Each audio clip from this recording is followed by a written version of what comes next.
Inshuti rero mukomeje guhitamo ibiganiro byacu turabasuhuje aho muri wese kwisi tubaha ikaze kuri Rwanda Today Hope n'amakuru rero tubazaniye muri iki gitondo kizindutse ubaka kanya rutangaza aya makuru turi isaa 10:11 nibwo turimo kubakorera iyi nkuru ariko amakuru amaze isaha imwe atangajwe turahera hano kuri X urubuga rwahoze rwitwa Twitter ni kuri Twitter ya konte y'umuvugizi wa M23 Lawrence Kanyuka hashize isaha imwe ubwo turimo kubasomera iyi nkuru aho yatanze itangazo rigenewe abanyamakuru mu rurimi rw'igifaransa.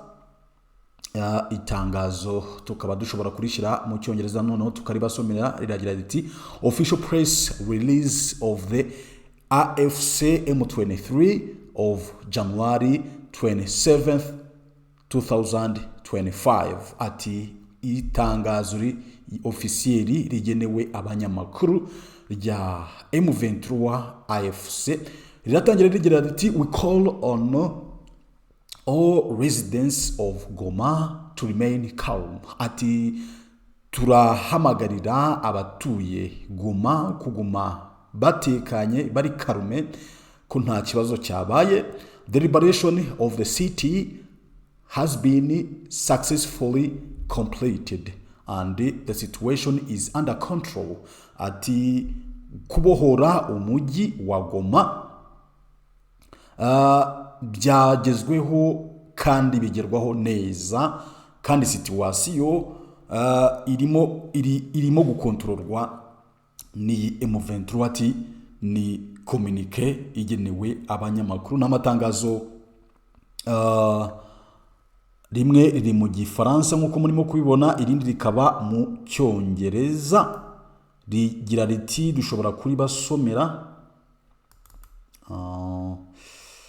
dushobora iri tangazo kuri basomera tangazo riragira riti reka turi zooming kugira ngo okay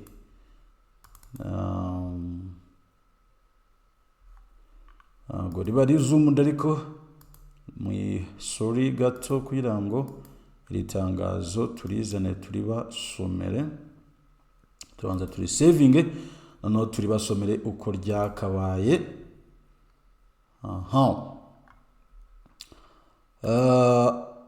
Iri tangazo riragira riti ariko hagati aho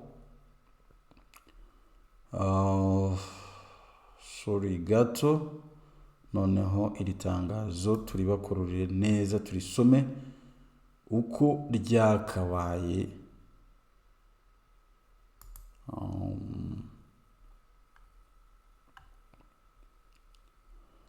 Itangazo riri hehe?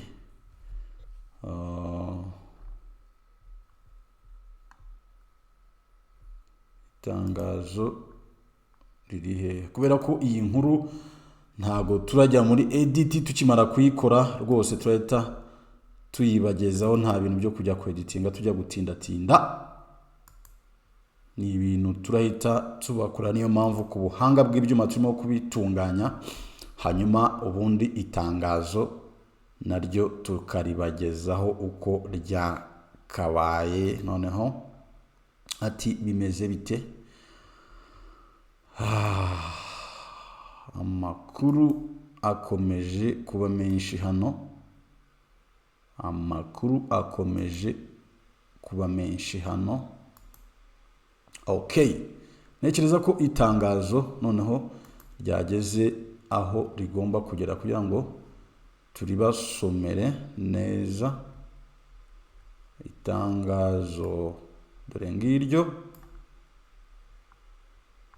ririmo ikirangantego cya M23. Itangazo riti official communique of January 27th 2025 on this glorious day marking the liberation of the city of Goma. The AFC M23 informs both the national and the international community of the following measures. Ati kuri intsinzi y'uyu munsi, ati ku munsi w'intsinzi yo kubohora umujyi wa Goma, AFC M23 iramenyesha ibihugu n'ibihugu mpuzamahanga n'imiryango mpuzamahanga ibi bikurikira. Icyambere, end of the ultimatum given to the FARDC, the 24th, the 28-hour deadline granted to FARDC personnel has come to an end. All FARDC military personnel must immediately hand over their weapons and military equipment to MONUSCO for safekeeping. Furthermore, all military personnel are required to assemble at the stade de l'unité before 3 a.m. After this deadline, the city of Goma will be occupied by our organization. Ati iki cyambere bamenyesheje ati hari amasaha ntarengwa bahaye FARDC n'amasaha 48 yarangiye. Noneho sasa babwira FARDC, igisirikare cya Repubulika Iharanira Demokarasi ya Kongo, ko kigomba ako kanya immediately kumanika ibigwanisho, kigafata ibirwanisho intwaro zacyo kikazishyikiriza MONUSCO kugira ngo bazibike neza mu mahoro. Ibikurikiye military personnel, noneho umusirikare umwe ku wundi, abo basirikare ba FARDC bagomba kwitwara kuri stade de l'unité bitarenze saa 9 za mu gitondo. Nuvuga ngo ibi turimo kubasomera ni ibintu byatangajwe mu isaha imwe ishize. After this deadline, ngo nyuma y'aka kanya katanzwe, the city of Goma iraba iri occupied, iraba irimo yafashwe na organizations za M23. Icyakabiri, suspension of the lake activities, ibikorwa byose byo muri Lake Kivu byahagaritswe. Effective immediately, all lake activities are suspended until further notice. Ati ibikorwa byose byo mu Kivu byahagaritswe kugeza ku kindi ku itangazo rishobora rirakurikira. Icya gatatu, call for calm, guhamagarira gutuza. We urge all residents of Goma to remain calm. This liberation of the city has been successfully carried out and the situation is under control. Ati turahamagarira umujyi wa Goma kutuza, abaturage ba Goma bagatuza, noneho ko situation iri under control. Noneho iri tangazo rya Lawrence Kanyuka ryasinywe n'uyu Kanyuka risinywa itariki 27 z'ukwezi kwa mbere 2025. Turakomeza rero inkuru zacu, turazikomereza kuri murandasi. Nkuko nabibabwiye, ntago twirwa tujya muri edit y'aya makuru, ahubwo no gukomeza iyi nkuru nuno tukimara kuko irihutirwa, tukimara kwikora turahita tuyibagezaho. Byadusabye natwe kubyuka kare kugira ngo dukurikirane iri buhorwa cyangwa se dukurikiranwe uku gufatwa kwa Goma, ibyo M23 yita kubohora uyu mujyi, naho abashyigikiye cyangwa se ku ruhande rwa Goma bakabyita kuba bashimuse cyangwa se bafashe ubutaka mu buryo bunyuranyijwe n'amategeko. Ariko twebwe turakomeza tubabwira ibihari. Noneho turikiri kuri hano kuri X, urubuga rwahoze rwitwa Twitter. Twikoze kuri konte ya twikoze gato kuri konte ya ngo ni Minister of Happiness, niba ari Minister of what, n'umugabo uri ku ruhande rwa M23 batangaje yashizeho video ni ikinyamakuru cya Sky News, ni ikinyamakuru cya South Africa, cyo cyatangaje iki kuri konte ya umuntu witwa Twirwaneho. Batangaje iki ati M23 rebels in the Democratic of Congo. Reka tu zooming kugira ngo mube mubibona neza, ntekereza ko ibi bintu murimo kubibona fresh. Ati Goma, Sky News, M23 rebels in the Democratic Republic of Congo, DRC, say they have taken the key city of Goma. Sky News. Reka amakuru iyi nkuru tuyibashirira nayo muyirebe. Been pressing for control of a mineral-rich. Good evening. We begin with breaking news in one of Africa's most troubled countries, the Democratic Republic of Congo. Tonight, Rwanda-backed rebels have captured a key city, causing what the UN describes as mass panic among its 2 million people. And the Congolese government atangaje ati uyu munsi muri East mu burasirazuba bwa Repubulika Iharanira Demokarasi ya Kongo, ati inyeshyamba za M23 zatangaje ko za capturinze zafashe umujyi wa Goma. Umugi wa Goma says it amounts to a declaration of war. Now Rwanda officially denies involvement, but it's ati ninyeshyamba bivugwa ko zifashwa n'umutwe na zifashwa n'igihugu cy'u Rwanda, ariko u Rwanda rwakomeje kugenda rubihakana. Has been accused by the UN of deploying forces inside its neighbors' territory. Ariko ibi bimenyetso cyangwa se ibi u Rwanda rushinjwa rukaba rwarabishinjwe n'umuryango w'abibumbye ONU, mu gihe u Rwanda rukomeza kuhakana ko rufasha uyu mutwe. Well, the UN has maintained a peacekeeping force in the country for more than 2 decades, and its main effort in recent years has been against a rebel group known as M23.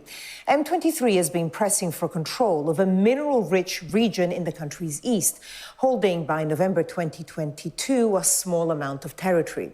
But the group continued to establish more control over the following year, with hundreds of thousands of people displaced as a result.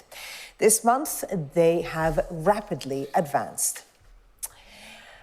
Well, our Africa correspondent, Yusra Bagir, is live in the city of Goma tonight. So, Yusra, what are the rebels saying about the taking of the city? Well, the alliance that includes, the rebel alliance that includes M23 have declared that they've taken over Goma. We've been told by sources that they're trying to clean the city and then they will reassess what they'll do, but they're planning to put out a full statement tomorrow. I mean, it's been relatively calm. We have heard gunfire. Throughout the day, there was civil unrest, there was violence, and there was fighting around 2 kilometers away from where we are in Mount Goma. But generally not the bloody takeover that many may have expected, considering the days of fighting that killed at least 13 peacekeepers. Nkuko murimo kubireba rero uwo n'umuntu uherereye Goma urimo kuvuga uko ibintu byagenze uko bafashe uyu mujyi. Turakomeza rero tubagezaho aya makuru. Arakomeza uyu muntu avuga mu cyongereza uko bafashe umujyi wa Goma. Ariko gato reka n'ubundi tunyarukire muri kuri X. Hano tukiri kuri X, urubuga rwazo rwitwa Twitter.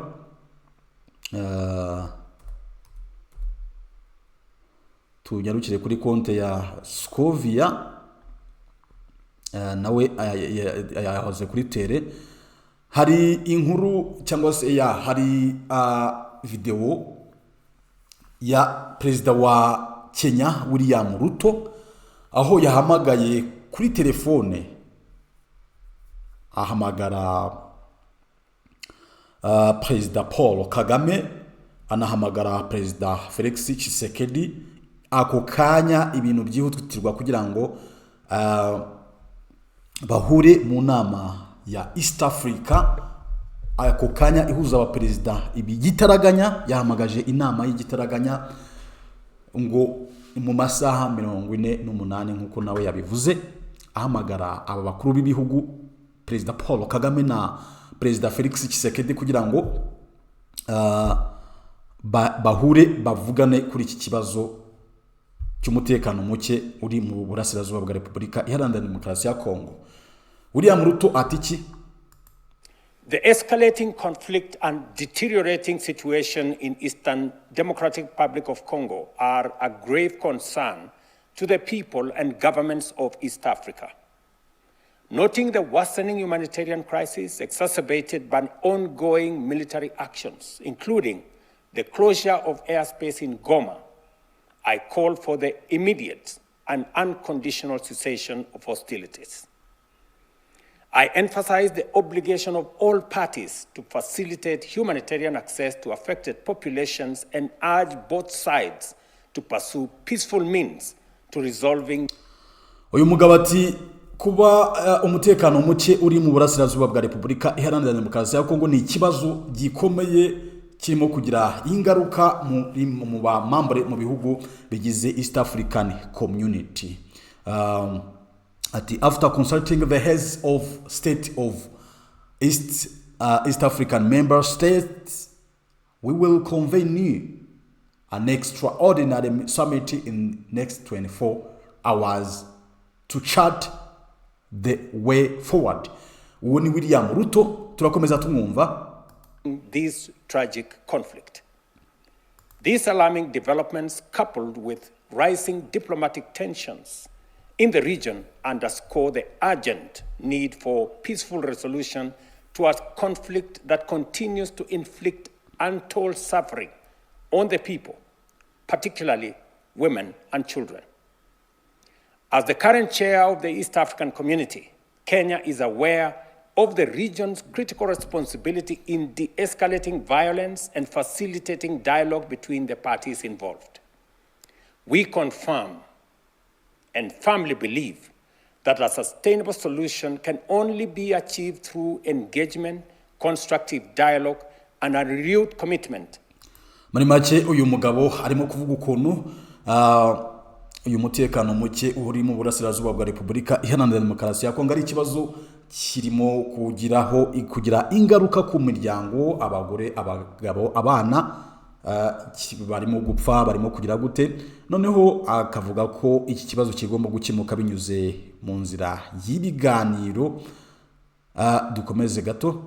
To peace.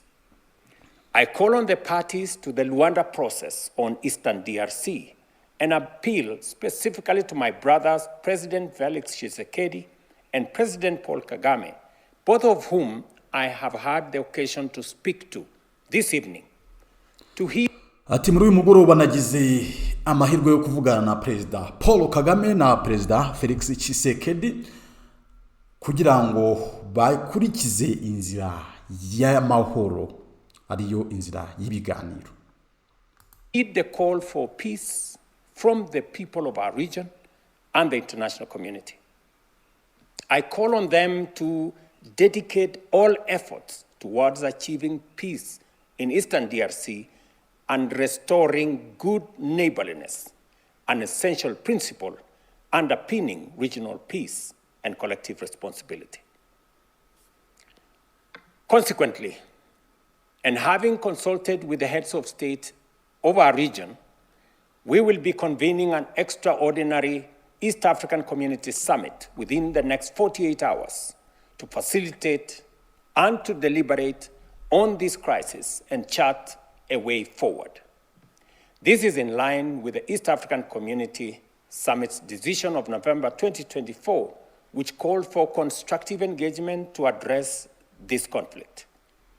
I thank both President Tshisekedi and President Kagame for their confirmed participation in this summit. Urabona ko uyu mugabo arimo kuvuga ko yahamagaye kuri telefone aba ba president bombi, Perezida Paul Kagame na Perezida Felix Tshisekedi, anashimira ko bemeye kugaragara muri iyo nama bakaganira. Ese baraganira iki? Ni ibintu turagenda tubakurikiranira, ibintu turagenda tubakurikiranira gatanu kuri gatanu tukaza kubagezaho ibyo baganiriye. Additionally, the Africa Union must not remain passive In the face of this escalating crisis, the East African community stands ready to forge a stronger collaboration with the African Union and SADC, as well as the international community in encouraging the warring parties to prioritize engagement. Aha, nibyo rero, nibyo. Uwo ni Perezida William Ruto. Amakuru yacu rero ibyo nibyo bigaragaza cyangwa se twagerageje kwifashisha kugira ngo twemeze koko cyangwa se tumenye neza ko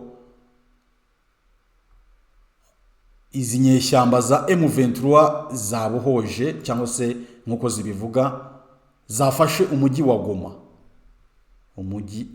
Goma. Rero amakuru yacu si twaba tuyahagarikiye ahangaha noneho tukayabashyirira kuri YouTube ubundi mukakurikira 5 kuri 5. Nta kindi, nta edit turakora. Turabashimiye rero kuba mukomeje gukurikira ibiganiro byacu tubagezaho. Amakuru yacu ni turagenda tukomeza kuyabagezaho tuyabakurikirana 5 kuri 5. Murakoze, mukomeze kugira amahoro y'Imana. Murakarama.